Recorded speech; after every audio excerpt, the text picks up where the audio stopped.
ಜಿಲ್ಲೆಗಳಿಗೆ ಈಗಾಗಲೇ ಮಳೆಯ ರೆಡ್ ಅಲರ್ಟ್ ಘೋಷಣೆ ಮಾಡಲಾಗಿದೆ. ಇನ್ನೂ 2-3 ದಿನಗಳಲ್ಲಿ ಭಾರೀ ಪ್ರಮಾಣದಲ್ಲಿ ಮಳೆಯಾಗಲಿದೆ ಅಂತ ಹವಾಮಾನ ಇಲಾಖೆ ಎಚ್ಚರಿಕೆಯನ್ನು ಕೊಟ್ಟಿದೆ. ರಾಜ್ಯದಲ್ಲಿ ಇನ್ನೂ 2-3 ದಿನ ಭಾರೀ ಮಳೆ ಮುಂದುವರಿಯುವ ಸಾಧ್ಯತೆಯಿದ್ದು, ಕರಾವಳಿಯ 3 ಜಿಲ್ಲೆಗಳು ಸೇರಿದಂತೆ ಒಟ್ಟು 7 ಜಿಲ್ಲೆಗಳಿಗೆ ಭಾರೀ ಮಳೆಯ ಲಕ್ಷಣ ಹಿನ್ನೆಲೆಯಲ್ಲಿ ರೆಡ್ ಅಲರ್ಟ್ ಅನ್ನು ಘೋಷಣೆ ಮಾಡಲಾಗಿದೆ. ಅರಬ್ಬಿ ಸಮುದ್ರದಲ್ಲಿ ವಾಯುಭಾರ ಕುಸಿತದ ಲಕ್ಷಣ ಕಂಡು ಬರ್ತಾ ಇದೆ. ಕರಾವಳಿ ಜಿಲ್ಲೆಗಳಲ್ಲಿ ಮುಂಗಾರು ಚುರುಕುಗೊಂಡಿದ್ದು, ಮುಂದಿನ ವಾರ ಭಾರೀ ಮಳೆಯ ಸಾಧ್ಯತೆಯಿದೆ.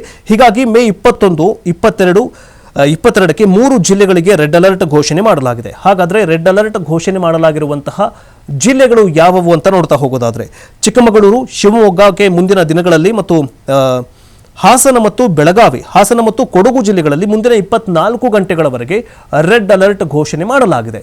ಚಿಕ್ಕಮಗಳೂರು, ಶಿವಮೊಗ್ಗ, ಹಾಸನ ಮತ್ತು ಕೊಡಗು ಈ 3 ಜಿಲ್ಲೆಗಳಲ್ಲಿ ಭಾರೀ ಪ್ರಮಾಣದಲ್ಲಿ ಮಳೆ ಸುರಿಯುವ ಸಾಧ್ಯತೆ ಇದೆ ಅಂತ ಈಗಾಗಲೇ ಹವಾಮಾನ ಇಲಾಖೆ ರೆಡ್ ಅಲರ್ಟ್ ಘೋಷಣೆ ಮಾಡಿದೆ. ಇನ್ನು ಬೆಳಗಾವಿ, ಧಾರವಾಡ, ಗದಗ, ಹಾವೇರಿ, ದಾವಣಗೆರೆ, ಮೈಸೂರು ಜಿಲ್ಲೆಗಳಿಗೆ ಮುಂದಿನ 2 ದಿನಗಳವರೆಗೆ ಆರೆಂಜ್ ಅಲರ್ಟ್ ಘೋಷಣೆ ಮಾಡಲಾಗಿದೆ. ತುಮಕೂರು, ರಾಮನಗರ, ಕೋಲಾರ, ಚಿತ್ರದುರ್ಗ, ಚಿಕ್ಕಬಳ್ಳಾಪುರ, ಬೆಂಗಳೂರು ನಗರ, ಬೆಂಗಳೂರು ಗ್ರಾಮಾಂತರ, ಬೀದರ್ ಜೊತೆಗೆ ವಿಜಯಪುರ, ಕೊಪ್ಪಳ, ಕಲಬುರಗಿ ಜಿಲ್ಲೆಗಳಿಗೆ ಯೆಲ್ಲೋ ಅಲರ್ಟ್ ಘೋಷಣೆ ಮಾಡಲಾಗಿದೆ. ಇಲ್ಲಿ ರೆಡ್ ಅಲರ್ಟ್ ಅಂತಂದ್ರೆ ಭಾರೀ ಮಳೆ, ಆರೆಂಜ್ ಅಲರ್ಟ್ ಅಂದ್ರೆ ಒಂದು ಫಾರ್ ಎಕ್ಸಾಂಪಲ್ ಈಗ 100 ಮಿಲಿಮೀಟರ್ ಅಂತಂದ್ರೆ ರೆಡ್ ಅಲರ್ಟ್ ಎಕ್ಸಾಂಪಲ್ ಆಗಿ ಕೊಡ್ತಾ ಇದ್ದೀನಿ. ಒಂದು 75 ಮಿಲಿಮೀಟರ್ ಅಂತಂದರೆ ಆರೆಂಜ್ ಅಲರ್ಟ್, 50 ಮಿಲಿಮೀಟರ್ ಅಂತಂದರೆ ಯೆಲ್ಲೋ ಅಲರ್ಟ್. ಅಂದರೆ ನಿಮ್ಮ ಜಿಲ್ಲೆಗಳಲ್ಲಿ ಎಷ್ಟೆಷ್ಟು ಪ್ರಮಾಣದಲ್ಲಿ ಮಳೆ ಬೀಳುವ ಸಾಧ್ಯತೆ ಇದೆ ಅನ್ನೋದನ್ನು ಈಗಾಗಲೇ ಹವಾಮಾನ ಇಲಾಖೆ ಎಚ್ಚರಿಕೆಯನ್ನು ಕೊಟ್ಟಿದೆ. ಇನ್ನು 27ಕ್ಕೆ ಮುಂಗಾರು ಎಂಟ್ರಿ ಆಗುವ ಸಾಧ್ಯತೆ ಇದೆ. ಇದೇ 16 ವರ್ಷಗಳ ನಂತರ ಮೇ 27ನೇ ತಾರೀಕು ಮೊಟ್ಟ ಮೊದಲ ಬಾರಿಗೆ ಮುಂಗಾರು ಪೂರ್ವದಲ್ಲೇ, ಮುಂಗಾರು ಮಳೆ ಯಾವಾಗ ಅಂತಂದರೆ ಜೂನ್ ಸ್ಟಾರ್ಟ್ ಆಗ್ತಾ ಇದ್ದಂತೆ ಜೂನ್ ತಿಂಗಳಲ್ಲಿ ಮಳೆ ಎಂಟ್ರಿ ಕೊಡುತ್ತೆ. ಆದರೆ ಈಗ ಮೇ 27ಕ್ಕೆ ಮುಂಗಾರು ಎಂಟ್ರಿ ಕೊಡಲಿದೆ ಅಂತ ಹವಾಮಾನ ಇಲಾಖೆ ಮಾಹಿತಿಯನ್ನು ಕೊಟ್ಟಿದೆ.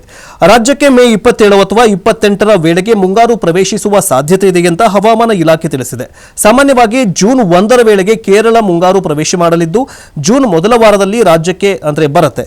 ಈ ಬಾರಿ ನಿರೀಕ್ಷೆಗಿಂತ ಮೊದಲೇ ಮುಂಗಾರು ಮಾರುತಗಳು ಚುರುಕುಗೊಂಡಿವೆ. ಹೀಗಾಗಿ ಅವಧಿಗೆ 1 ವಾರ ಮೊದಲೇ ರಾಜ್ಯಕ್ಕೆ ಮುಂಗಾರು ಪ್ರವೇಶ ಮಾಡಲಿದೆ. ಮುಂಗಾರು ಆರಂಭಕ್ಕೆ ಪೂರಕ ವಾತಾವರಣ ಸಹ ಅರಬ್ಬಿ ಸಮುದ್ರದಲ್ಲಿ ರೂಪುಗೊಂಡಿದೆ. ಈಗಾಗಲೇ ಮುಂಗಾರು ಮಾರುತಗಳು ಶ್ರೀಲಂಕಾ ಪ್ರವೇಶ ಮಾಡಿವೆಯಂತೆ.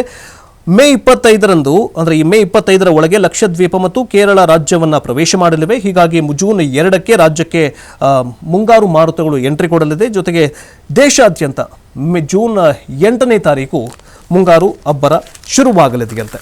ಇನ್ನು